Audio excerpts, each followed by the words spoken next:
Gold trusted gold buyers. మీరు తాకట్టు పెట్టిన బంగారాన్ని విడిపించి ఈ రోజు ఉన్న మార్కెట్ ధరకు కొనబడను. ఓకే, అందరూ మంచిగానే ఏంటంటే ఒక ఆడియన్స్ పాయింట్ ఆఫ్ వ్యూ లో ఒక రకంగా ఉంటుందన్నమాట. దాన్ని కొంచెం క్లియర్ చేయడం కోసమే మీ నుంచి ఇలా అడగడం. మీరు అడిగింది కూడా కరెక్ట్, నేను చెప్పేది కూడా కరెక్టే. అందరూ ఫిష్ వెంకట్లు గారు, అందరూ చిరంజీవులు మోహన్ బాబులు కారు. ఎవరు రేంజ్ వాళ్ళు ఉంటారు, వాళ్ళ ఫ్యామిలీస్ ఉంటాయి. ఫిష్ వెంకట్ విషయంలో కొద్దిగా ఎక్కువగా పబ్లిసిటీ అదైంది ఇదైంది వచ్చేవాళ్ళు లేరన్న. వస్తారు, అందరు చచ్చిపోయినప్పుడు ఆర్టిస్ట్ బోల్నంత మంది వస్తారు. ఫిలిం ఛాంబర్లో పెడితే ఎంతమంది ఆర్టిస్ట్ అందరు రాలేదా? దగ్గరుందని చెప్పి చిన్న ఆర్టిస్ట్ కూడా వేణుమాధవ్ గారు పోతే ఎంతమంది పెద్ద పెద్ద హీరోలు వచ్చారండి. రాజశేఖర్, జీవిత గారు, చిరంజీవి గారు, మోహన్ బాబు గారు, విష్ణుబాబు ఆడనే ఉన్నాడు. మేము మా కమిటీ అందరము. అతనికి డెత్ ఇన్సూరెన్స్ 3 లక్షల రూపాయలు. నర్సింగ్ యాదవ్ కూడా విష్ణుబాబు గారి హయాంలోనే.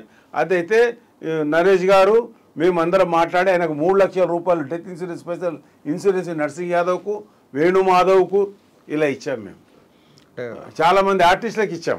అప్పుడు కరోనా లేదు, అప్పుడు కానీ వచ్చి వెళ్ళిపోయిందని అది చూసారా. ఇది ఫిష్ వెంకట్ గారు ఒకనొక టైంలో మంచి బిజీ ఆర్టిస్టే కదండి. బిజీ ఆర్టిస్ట్, డబ్బులు కూడా బాగా సంపాదించుకున్నాడు. ఇక మీరు చూస్తూనే ఉన్నారు, చచ్చిపోయిన వ్యక్తి మీద నేను మాట్లాడను, నాకు పాజిటివ్ మాట్లాడాలన్నమాట. కానీ ఎవరు నా శత్రువును కూడా నేను నెగిటివ్ చెయ్య. కానీ చిన్న నవ్వుకుంటా. అది మా గురువు ఎన్టీ రామారావు గారు నేర్పించిన విద్య. అది తక్కువ చేయను నేను. ఫస్ట్ టైం ఎప్పుడైతే కింద పడ్డారో అప్పుడే మరి కోలుకొని మళ్ళీ రిటర్న్ వస్తారు, హ్యాపీగా ఉంటారు, మళ్ళీ సినిమాలు చేస్తారేమో అని అనుకున్నాము. కానీ సెకండ్ టైం అయితే కంప్లీట్గా కిడ్నీలు ఫెయిల్ అయిపోవడము అలా అయిపోయేటప్పటికి మాత్రం అస్సలు ఎక్స్పెక్ట్ చేయలేదు ఇట్లా వెళ్ళిపోతారని. ఒక చిన్న విషయం చెప్పండి. ఎవరన్నా ఏమనుకోండి, అతను చచ్చి స్వర్గంలో ఉండు నరకంలో ఉండు ఎక్కడుండో నాకు తెలియదు. న్యాయం మాట్లాడు. అది స్వయంకృత అపరాధము. ఒక్కసారి తాగాని ఒట్టు తిని మళ్ళీ తాగడం ఎందుకు? అతనికి తెలుసు తాగడం వల్ల తన ఆరోగ్యం ఇంకేమవుతుందో అని కూడా తెలుసు అతనికి. దేవుని మీద ఒట్టు పెట్టుకున్నాను కూడా చెప్పాడు. ఇవన్నీ చేసుకుంటూ పోతుంటే జ్వరం మీద మిగతా కొన్ని డిసీజెస్ వచ్చిన దాని మీద నాన్ వెజ్ తినడం తాగడం వల్ల జాండీస్ కూడా ఆయనను అటాక్ అయ్యింది. ఓకే, జాండీస్ అటాక్ అయ్యకుండా నువ్వు జాండీస్ ట్రీట్మెంట్ తీసుకోకుండా మిగతా తీసుకోకుండా నీ కిడ్నీల మీద ఎఫెక్ట్ ఇచ్చింది.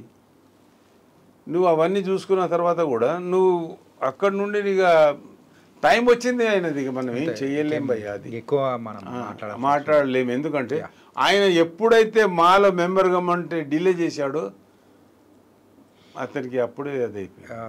మా ఏం చేస్తుందని కూడా అడిగిన రోజులు ఉన్నాయి. ఇప్పుడు కూడా అడుగుతారు చాలామంది, అరే మాకోసం లాభం ఏంది అని. మొన్న 2-3 ఆర్టిస్టులు కూడా, సీనియర్ ఆర్టిస్టులో చెప్తున్నాను ఇప్పుడు, ఒక 1 year కింద, అరే ఏమవుతుంది మానిపోయా, మాలో కాకపోతే వేషాలు దొరకాయా, మా వేషాలు ఇప్పిస్తుందా? వేషాలు ఇప్పడం కాదు, నువ్వు సీనియర్ ఆర్టిస్టు, నువ్వు మంచిగా నువ్వు అన్నావు కాబట్టి ఒక అన్న లెక్క నీకు చెప్తున్నా, నా మాట విను, నీకు మంచి జరుగుతుందని చెప్పాను. చెప్తే నా మాట వినే సీనియర్ ఆర్టిస్ట్ పేరు చెప్పదలుచుకోలేదు నేను. టైం వచ్చి ఎవరైనా అడిగితే కెమెరా బ్యాక్ సైడ్లో చెప్తాను. ఓకే, అవన్నీ అవమానపరిచినట్టు అవుతుంది. పిలిచి అది చేసి ముగ్గురిని దగ్గరుండి చేపించి, డబ్బులున్నాయి బాగా, పుష్కలంగా డబ్బులున్నాయి వాళ్ళ ముగ్గురు కూడా. టకా అని వచ్చేసి అది చేసుకొని మాట్లాడుకొని ఫస్ట్ మెంబర్షిప్ అయ్యారు. ఫామ్ తీసుకొని తర్వాత 10 రోజుల్లో లైఫ్ మెంబర్ గవర్నమెంట్ వచ్చి డబ్బులు కట్టేసి అయిపోయారు.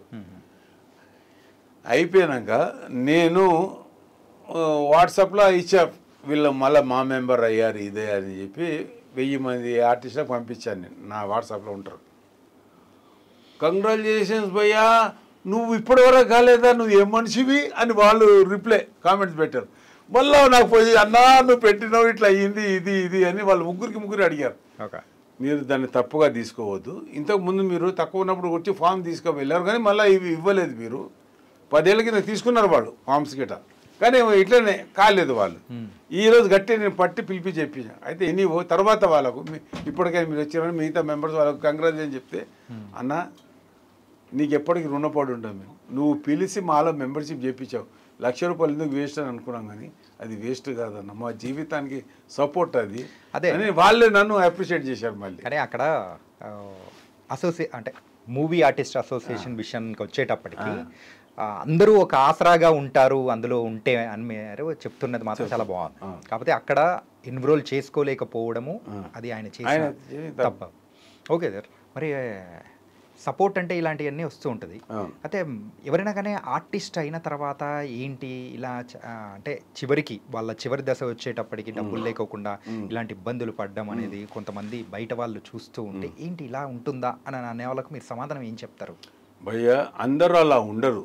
కొంతమందికి ఏదో వాళ్ళ దాని మీద అవుతుంది, జాగ్రత్త పడకూడదు. పూర్వకాలంలో సావిత్రి గారి కోసమే కానీ, రాజనాల గారి కోసమే కానీ, నాగయ్య గారి కోసమే కానీ ఇలా అన్నారు. వాళ్ళకి అలా జరగడం వల్ల మిగతా వాళ్ళు జాగ్రత్త పడి సంపాదించుకొని గొప్పగా అయ్యారు. మా ఇండస్ట్రీకి ఆదర్శమూర్తులు ఎన్టీ రామారావు, నాగేశ్వరరావు గారు, కృష్ణ, శోభన్ బాబు గారు అండి. ఇండస్ట్రీలో ఎవ్వరికి లేనంత ఆస్తి శోభన్ బాబు గారు ఆ రోజుల్లో సంపాదించుకున్నారు.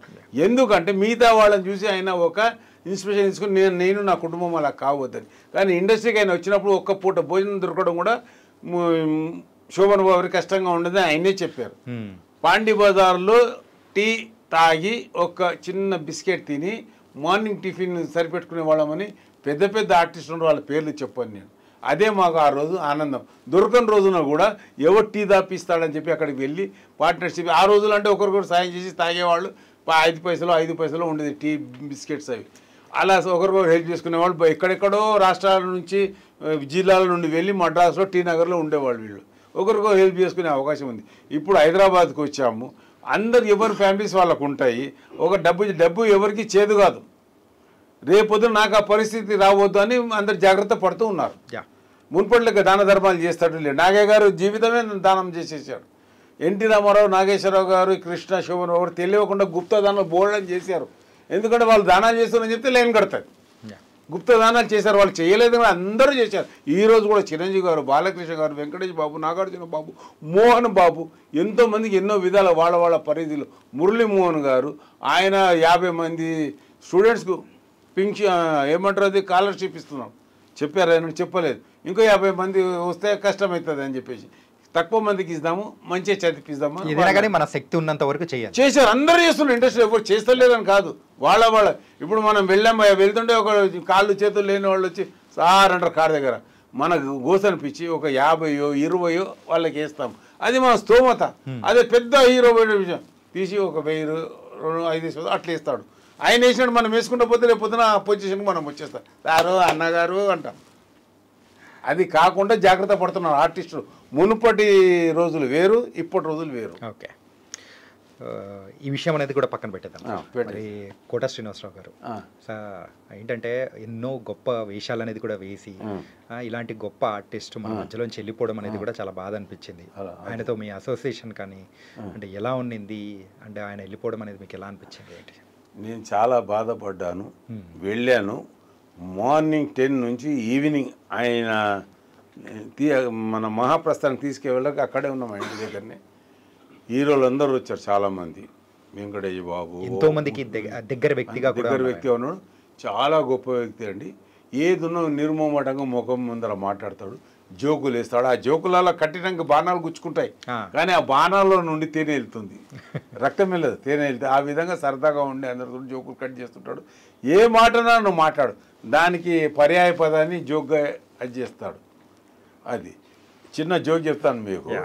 ఆయన ఒక యూనివర్సిటీ వాళ్ళు వచ్చేసి మీకు డాక్టరేట్ ఇస్తామండి మీరు ఒప్పుకోవాలి అంటే, నాకు డాక్టరేట్ వద్దు బాబు, మీరు డాక్టరేట్ ఇవ్వగానే రేపటి నుంచి డాక్టర్ కోటా బదులు అడ్డకోట అని పిలుస్తారు నన్ను. డాక్టర్ కోటా వద్దు, డకోటా వద్దు మీదని అన్నాడు. అది ఎంత స్పాంటిజ్గా ఎక్కడెక్కడి నుంచి ఇలాంటి మాటలు బోల్డని ఉన్నాయి ఆయన దగ్గర. అది ఆయన దగ్గర ఒక గ్రంథాలయం. నవ్వుతూ మాట్లాడతాడు, నవ్వుతూ అది చేస్తాడు. ఒక రోజు నేను ఇంటర్మాను కదా, ఒకరోజు నన్ను అడిగాడు, ఎలా నా మీద కోపం వస్తుందా నీకు అని అన్నాడు. ఎందుకన్నా అని అడిగాను. మీ గురువు ఎన్టీ రామారావు వేషాలు వేసి అది చేశానంటే, మీరు కళాకారులన్నా మీరు చేయొచ్చు, తప్పు లేదు, పెద్ద ఆయననే మిమ్మల్ని క్షమించాడు, మేమేం చేస్తాము అన్నాడు. అనేసి మీ బాలకృష్ణ గారు అయితే నా ముఖం మీద ఉంచారు కదా అన్నాడు. సరదాగానే ఏమి అట్లాంటి ఏమి అవి నాకు అట్లా జోకులు అట్లా పట్టించుకోవాలి. ఏమి వాళ్ళ మధ్య ఏందో అది మనకు తెలియదు. ఆయన నాతో అంటే నేనేం మాట్లాడుతాను, దండం పెట్టి ఊకుంటాం అట్లా.